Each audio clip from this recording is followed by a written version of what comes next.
የኢትዮጵያ ህዝባውን በተለይ አማራው ማሰብ ያለበት ከጥቅም ጋር ነው። ጥሩ ኤርትራዊ አለ እርግጠኛ ነኝ፣ መጥፎ ኤርትራዊ አለ። ግን የኢትዮጵያ ህዝብ ማሰብ ያለበት በተለይ ኦሮሞና አማራው ወደ ጥቅሙ ነው። አሰብንና ምጽዋን ምናምን የሚለው ወደዚያ ስንሄድ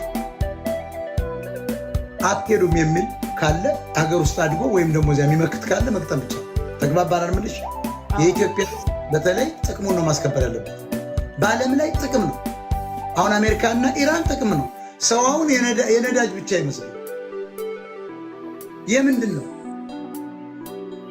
አፍጋኒስታን ያን ያህል እየታመሰ ኢራን ያን ያህል እየታመሰ ምንድን ነው? የአሜሪካ ፍላጎት ምንድን ነው? 20 ዓመት ነው ውጊያ ላይ ነው ያሉት በሚድል ኢስት ውስጥ። ምንድን ነው? ማዕድን ማምጣት ነው አይደል? ማዕድን ነው። ወደዚህ ወደ ኤርትራው ስንመለስ ይኸውልህ አሁን አዘን የሚሉት ያንቺን እኮ ነው የምደግፈው እኔ። ገብቶኛል። አሁን የኔን እይታ ነው እኔም እኮ የምደግፈው አንቺን። ጥሩ ነው። ኮንክሉዥናችን ምንድን ነው? ጥሩ ኤርትራዊን መጥፎ አያገባንም ነው ጥቅማችንን። ኤግዛክትሊ።